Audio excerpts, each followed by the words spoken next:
Everyone very very good evening. CDP की special class में आप सभी लोगों का बहुत बहुत स्वागत है। आज की इस वीडियो में आप लोगों से मैं एक छोटा सा सीडीपी का टेस्ट दूंगा स्पेशल सीटेट फरवरी 2026 के लिए। इस टेस्ट में जो टोटल आपके क्वेश्चंस होंगे वो होंगे 20। अगर आप लोग 20 में से 10 से 12 प्रश्न सही कर लिए तो आपकी सीडीपी की तैयारी बहुत अच्छी है और मुझे पूरा विश्वास है कि आपका 15 प्लस स्कोर जरूर जाएगा, क्योंकि मीडियम लेवल के क्वेश्चन है, ज्यादा टफ क्वेश्चन नहीं है। तो पूरी वीडियो जरूर देखना। जितने भी क्वेश्चंस आपके करेक्ट हो कमेंट बॉक्स में रियल स्कोर आप लोग जरूर बताना। और आज ये 2025 की अंतिम वीडियो है, कल से नए तरीके से हम स्टार्ट करेंगे। तो सभी को एडवांस में भाई नव वर्ष की हार्दिक शुभकामनाएं।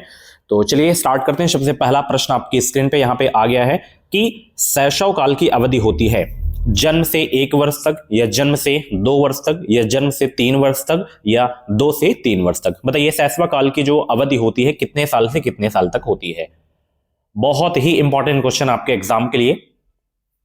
तो ये 0 से 2 माना जाता है, ठीक है, जन्म से 2।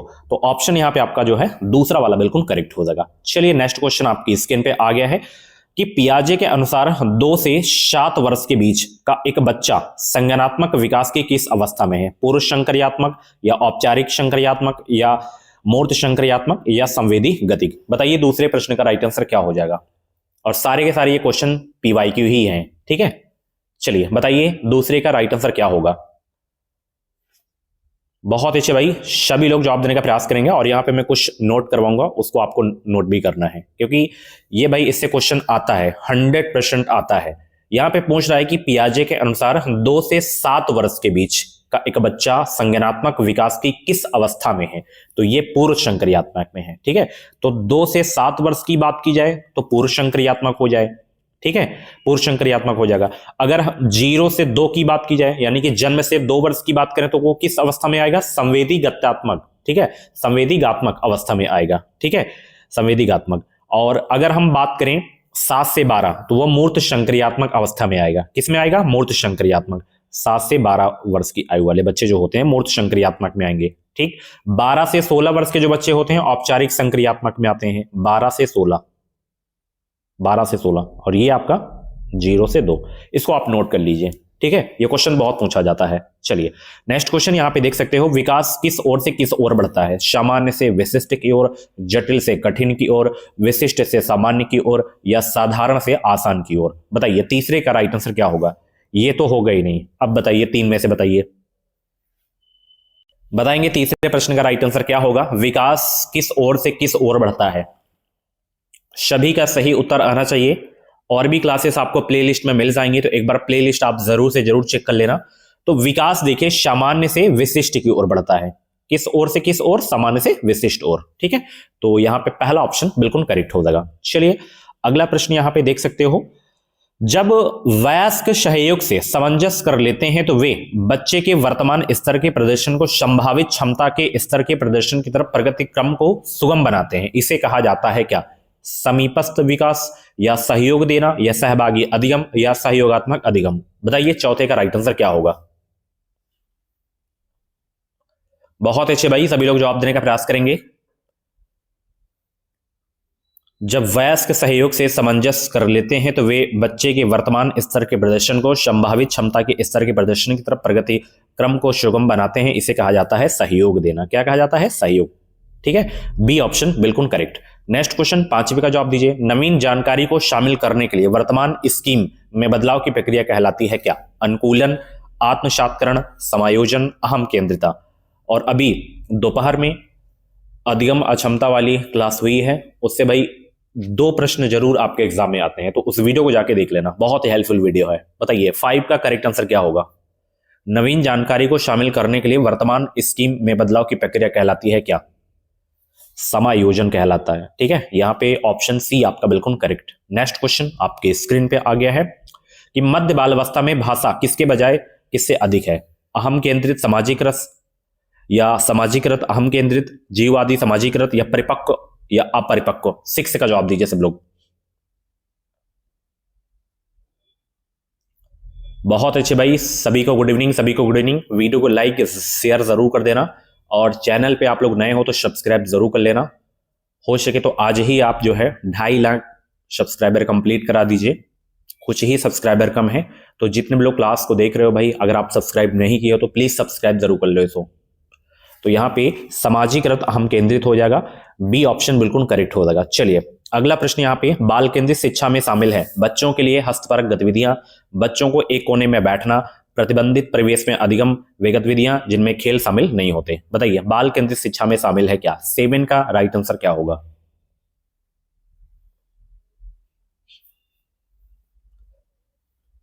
सभी लोग जवाब देने का प्रयास करेंगे। तो जितने भी लोग यहां पे पहला ऑप्शन सेलेक्ट कर रहे हैं बाल केंद्रित शिक्षा में शामिल है बच्चों के लिए हस्तपरक गतिविधियां, उनका आंसर बिल्कुल सही हो जाएगा। ठीक है, चलिए 8वें का जवाब दीजिए सब लोग।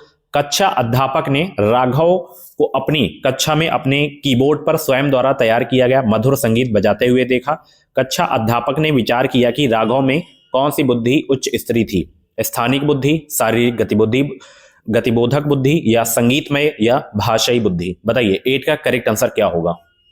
सभी लोग जवाब देने का प्रयास करेंगे, इसका करेक्ट आंसर क्या हो जाएगा? आंसर सोचने का अगर आप लोगों को ज्यादा समय चाहिए तो आप वीडियो को रोक भी सकते हैं। तो यहां पे संगीतमय बुद्धि हो जाएगा। ठीक है, यहां पे ऑप्शन सी आपका बिल्कुल करेक्ट हो जाएगा। यहां पे संगीत के बारे में बात भी की गई थी, तो संगीतमय बुद्धि उच्च स्तरीय थी उसके बाद। ठीक है, चलिए नेक्स्ट क्वेश्चन 9वें का जवाब देने का प्रयास करेंगे। जब एक शिक्षक यह समझता है कि स्वाभाविक रूप से लड़के गणित में लड़कियों से अच्छे हैं, यह दर्शाता है कि अध्यापक नीतिपरक है या जेंडर पक्षपाती है या शिक्षाप्रद है या सही दृष्टिकोण वाला है? 9 का करेक्ट आंसर क्या होगा? कई बार ये क्वेश्चन मैं अपनी क्लास में करवा चुका हूं, रट भी गया होगा। ये जेंडर पक्षपाती को दर्शाता है। ऑप्शन बी आपका बिल्कुल करेक्ट हो जाएगा। नेक्स्ट क्वेश्चन आपकी स्क्रीन पे आ गया है। समावेशी शिक्षा मानती है कि हमें किसको किसके अनुरूप बदलना है? बच्चे, व्यवस्था, परिवेश या बच्चे? बहुत ही अच्छा प्रश्न है। बताएंगे इसका करेक्ट आंसर क्या होगा 10 का? बहुत अच्छे भाई, सभी लोग जवाब देने का प्रयास करेंगे। तो समावेशी शिक्षा मानती है कि हमें व्यवस्था को जो है बच्चे के अनुरूप बदलना है। ठीक है, हमेशा बच्चे के हित में लेकर आपको चलना है। तो यहां पे बी ऑप्शन बिल्कुल करेक्ट हो जाएगा। नेक्स्ट क्वेश्चन आपकी स्क्रीन पे आ गया है कि बच्चों में ज्ञान की रचना करने और अर्थ का निर्माण करने की क्षमता होती है। इस परिप्रेक्ष्य में एक शिक्षक की भूमिका है तालमेल बैठाने वालों की, या संप्रेषक और व्याख्याता की, या सुगमकर्ता की, या निर्देशक की? बताइए 11 का करेक्ट आंसर क्या होगा? फटाफट जवाब देने का प्रयास करेंगे सब लोग।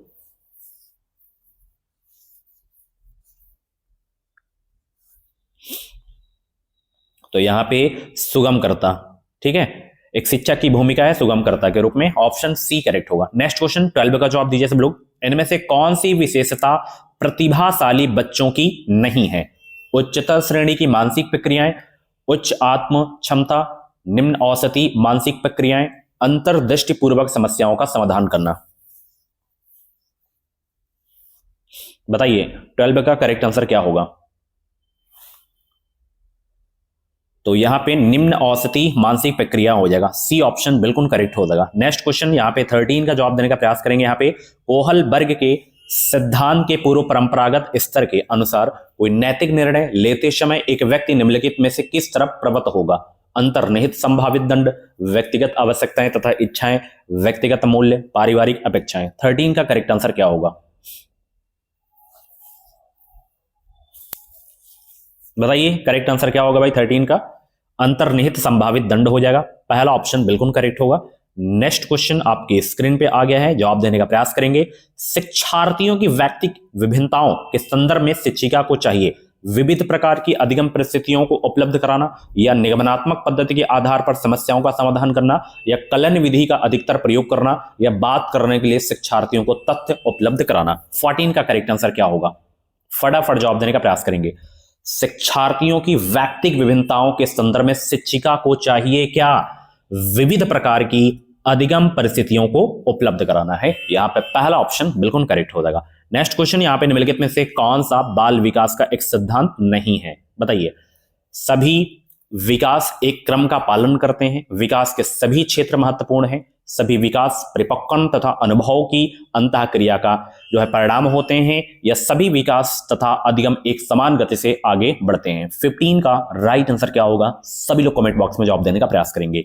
निम्नलिखित में से कौन सा बाल विकास का एक जो है सिद्धांत नहीं है, ये वाला नहीं है कि सभी विकास तथा अधिगम एक समान गति से आगे बढ़ते हैं। डी ऑप्शन बिल्कुल करेक्ट।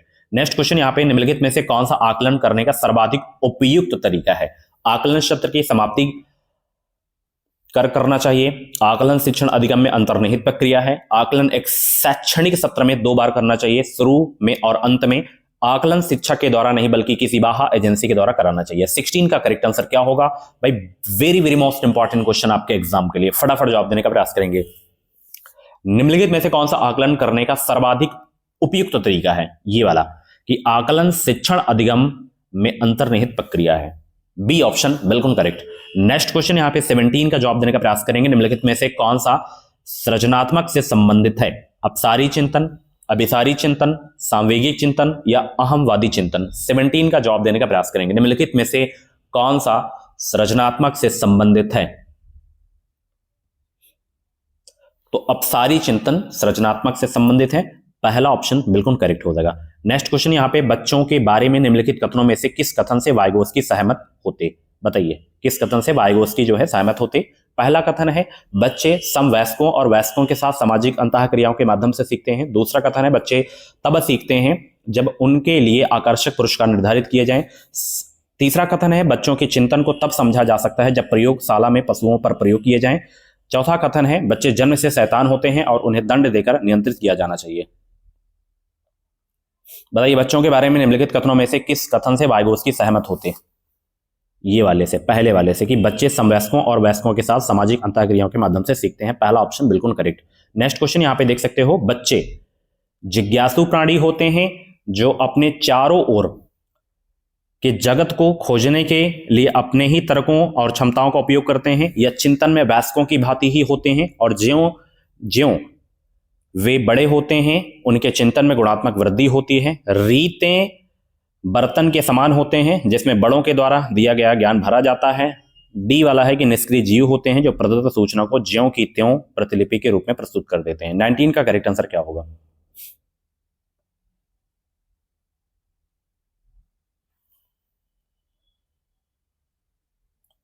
तो यहां पे पहला वाला ही सही होगा कि बच्चे जिज्ञासी जो है जिज्ञासु प्राणी होते हैं जो अपने चारों ओर के जगत को खोजने के लिए अपने ही तर्कों और क्षमताओं का उपयोग करते हैं, पहला ऑप्शन बिल्कुल करेक्ट। लास्ट क्वेश्चन यहां पे, बच्चों की त्रुटियों के बारे में निम्नलिखित में से कौन सा कथन यहां पे सत्य है।